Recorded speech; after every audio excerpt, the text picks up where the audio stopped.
Não podemos ter em funções um primeiro-ministro com a mais leve suspeita de atos de corrupção, incontornável de gerir uma situação em que a suspeita sobre ele próprio ficou evidente, de suspeitas que se alimentam não de nenhuma perseguição do Chega ou de outros, ou de jornalistas, mas... André Ventura, líder do Chega, criticou duramente Luís Montenegro, comparando-o a José Sócrates. Ventura classificou a atuação do primeiro-ministro como uma desilusão e anunciou que o Chega votará contra qualquer moção de confiança. Para Ventura, Montenegro tentou escapar das acusações ao evitar responder com transparência, mostrando um gosto pelo desastre. O líder do Chega acusou-o de manipular os portugueses com discursos emocionais e de faltar com a ética e a honestidade. Segundo Ventura, é inadmissível um primeiro-ministro sob suspeita continuar no cargo em qualquer democracia. A crise política só aumenta a desconfiança dos portugueses em relação aos seus líderes. E você, concorda com Ventura?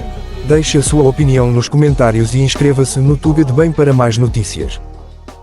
Vamos ouvir André Ventura, o líder do Chega. Das mais inapropriadas declarações em democracia a que pudemos assistir. Um primeiro-ministro com suspeitas sobre o seu comportamento e a sua integridade, suspeitas fundadas, não rumores nem especulações, sobre transferências de dinheiros, sobre suspeitas de conluios inapropriados entre um primeiro-ministro e empresas privadas, sob suspeita de violação grave do regime de funções exclusivas, como lhe chamou o primeiro-ministro, de suspeitas de ter enganado ou de poder ter beneficiado de dinheiro privado no exercício de funções públicas, fazer uma declaração como aquela que aconteceu hoje. Todos nós, mas sobretudo os líderes dos maiores políticos, dos maiores partidos do país, têm sido nos últimos anos alvo de escrutínio, debate, muitas vezes ataque, outras vezes, pontualmente, de ataques despropositados a que sempre temos que dar resposta. Os jornalistas e a imprensa exigem-nos o escrutínio, o acompanhamento permanente e, às vezes, o confronto. O confronto que faz parte da democracia e o escrutínio que é parte vital do sistema democrático. O Sr. Primeiro-Ministro não respondeu a nenhuma das questões fundamentais que o país, a oposição, os jornalistas, o escrutínio democrático exigiam que respondesse hoje. Procurou fazer uma fuga para a frente, dizendo que nunca cometeu nenhum ilícito, nem nenhum crime, quando há comportamentos evidentes e à vista de todos, absolutamente inapropriados. Quando há suspeitas do uso de dinheiro que não declarou nas suas declarações de rendimentos, mas mesmo assim opta por não dizer nada sobre isso. José Sócrates não faria muito diferente do que hoje fez Luís Montenegro. E isso, confesso, é uma desilusão enorme. A ideia de que se pode apelar diretamente a uma qualquer confiança sem prestar contas. A loucura, quase, o gosto pelo desastre de poder ocultar tudo aquilo que estamos a ser escrutinados e questionados e achar que se pode cobrir tudo com um manto qualquer, de umas futuras eleições ou de uma futura confiança. A ideia que não temos que responder pelo dinheiro, não temos que responder por empresas que nos continuam a pagar, não temos que responder, como hoje se soube, por avanças que podem atingir 15 mil euros por mês no exercício da função de Primeiro-Ministro no seu património familiar. Nada disto foi respondido, no final não houve perguntas, ou melhor, houve perguntas, mas não houve respostas. Se fosse o líder do Chega ou outro político qualquer, seria hoje dizimado pelo país político e mediático, pelos círculos de opinião e por todos os outros. O Primeiro-Ministro merece essa censura, por depois de anos a defender a cultura democrática, ter evitado hoje as respostas e o escrutínio que se exigiam, que o Chega pediu, que o Parlamento pediu, que um país livre pedia que fossem esclarecidas. Com todo o respeito, Sr. Primeiro-Ministro, não podemos ter em funções um Primeiro-Ministro com a mais leve suspeita de atos de corrupção, de conluio, de promiscuidade ou de uso indevido de dinheiro. Não podemos ter em funções um Primeiro-Ministro suspeito de estar avançado a alguns setores ou empresas enquanto gera os destinos do país todo. Não podemos, nem devemos, que um Primeiro-Ministro sob suspeita não diga, está aqui tudo, perguntem o que quiserem e eu tenho a resposta para vos dar. de forma franca, honesta, mas apela aos sentimentos pessoais, familiares, ao contexto familiar, para se safar a si próprio e para procurar obter daqui ganhos políticos. A declaração que hoje acompanhámos do Primeiro-Ministro não foi só um ato de desespero. Perdoem-me aqueles que não gostarão das palavras que vou dizer. Mostra o caráter de um homem e de um político. A ideia de poder transformar numa espécie de perseguição familiar.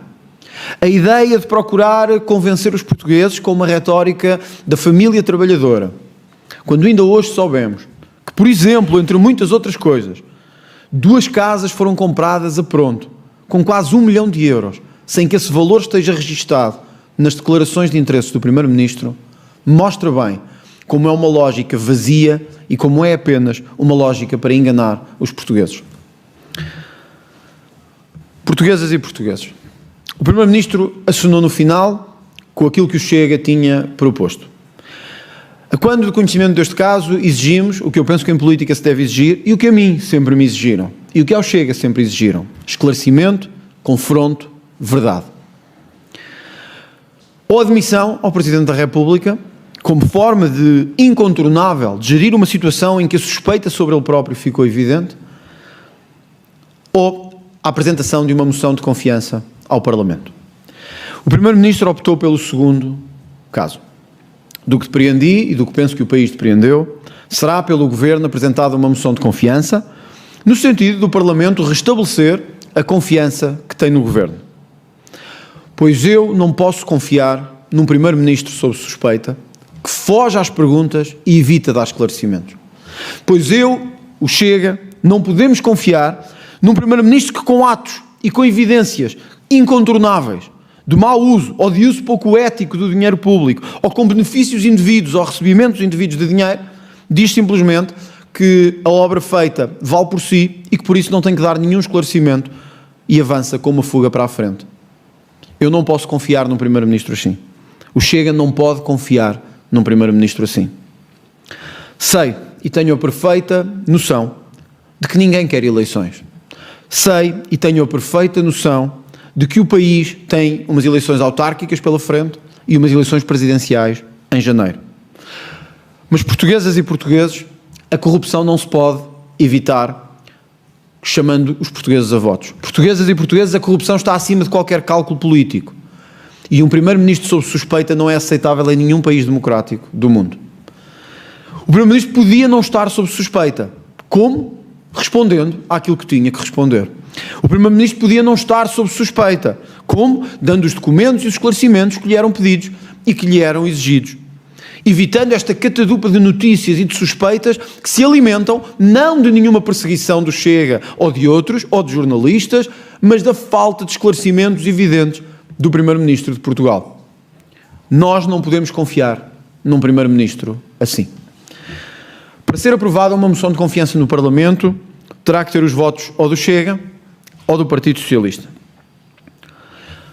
Não reuni a direção nacional do partido, não reuni os órgãos do partido e à hora que vos falo, esta declaração acabou de ser feita. Não creio que tenha de o fazer para expressar o unânime, consensual e incontornável sentimento de que é impossível viabilizar a confiança de um Primeiro-Ministro com este grau de suspeição sobre si próprio. Se o fizéssemos, estaríamos a trair tudo aquilo em que acreditamos. Estaríamos a trair toda a história que defendemos e que levou, por exemplo, à queda do governo de Miguel Albuquerque, na Madeira. Não se pode tirar uns com suspeitas para se pôr outros com suspeitas.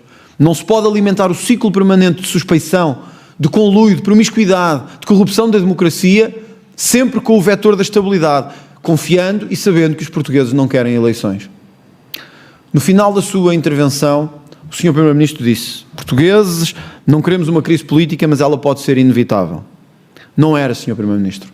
Não era se fosse sério e transparente nas respostas aos portugueses. Não era e não seria necessária se respondesse o óbvio que todos os políticos, nas funções mais elevadas do país, devem fazer. Como obteve este património, como chegou a ele, que benefícios ou que rendimentos tem enquanto titular. Era simples. Era dizer a verdade. Era ser transparente. Assim se evitaria uma crise política. O Chega não poderá viabilizar esta moção de confiança. Não poderá porque atentará contra tudo aquilo em que acredita e contra os mais básicos valores que tem, de evitar que as pessoas fiquem sob suspeita, não por qualquer razão judicial, isso a Justiça fará o seu caminho, mas porque com factos evidentes de comportamento inaceitável, um Primeiro-Ministro se fecha no Palácio de Belém, no Palácio de São Bento, e acha que pode fugir a todas as perguntas, e acha que pode evitar dar todas as respostas, quando o exige aos outros. No Parlamento, para terminar, disse o Sr. Primeiro-Ministro, eu agora só responderei a quem for tão transparente como eu. Palavras do próprio Luís Montenegro no Parlamento. Pois à primeira curva da exigência de transparência, diz que não quer mais e que vai chamar o país para uma crise política. Sr. Primeiro-Ministro, esta não é uma crise provocada por nenhum partido, esta não é uma crise provocada por nenhum órgão de comunicação, esta não é uma crise provocada pelo Ministério Público, pela Polícia Judiciária, pela Autoridade Tributária ou por qualquer órgão nacional de investigação. Esta é uma crise provocada pela sua falta de transparência, pela sua falta de honestidade e ética e pela miserável tentativa final de manipular os portugueses apelando a sentimentos familiares e pessoais. Só mostra que nunca esteve talhado para a função que está a exercer. Da nossa parte, não nos condicionará, nem nos manipulará, nem conseguirá evitar o escrutínio e a transparência que são exigíveis em democracia. O PS diz que não viabilizará uma moção de confiança, mas já vimos o mesmo no orçamento. Não queria que este dia terminasse para não avolumar qualquer dúvida ou deixar no ar qualquer saída ou qualquer possível contacto. Sou o presidente de um partido que quer e tem insistido todos os dias na luta contra os conluios entre o Estado e os seus amigos, na luta contra a corrupção. Em caso algum, aceitaria viabilizar uma moção de confiança proposta pelo Governo nestas condições. O Governo quer provocar uma crise e quer vitimizar-se. Os portugueses estão atentos e devem saber o que aconteceu e que alguém decidiu atirar o país para uma crise por uma única razão, porque ao contrário do que exige aos outros, não quer ser verdadeiro, nem transparente, nem ter o escrutínio que todos os outros políticos têm que ter. É por isso que temos, neste momento, a instabilidade em Portugal. Sr. Primeiro-Ministro, se queria fazer algum favor ao país, não era atirá-lo para uma crise e esconder-se por detrás da impunidade. Era sair com dignidade e deixar que os portugueses seguissem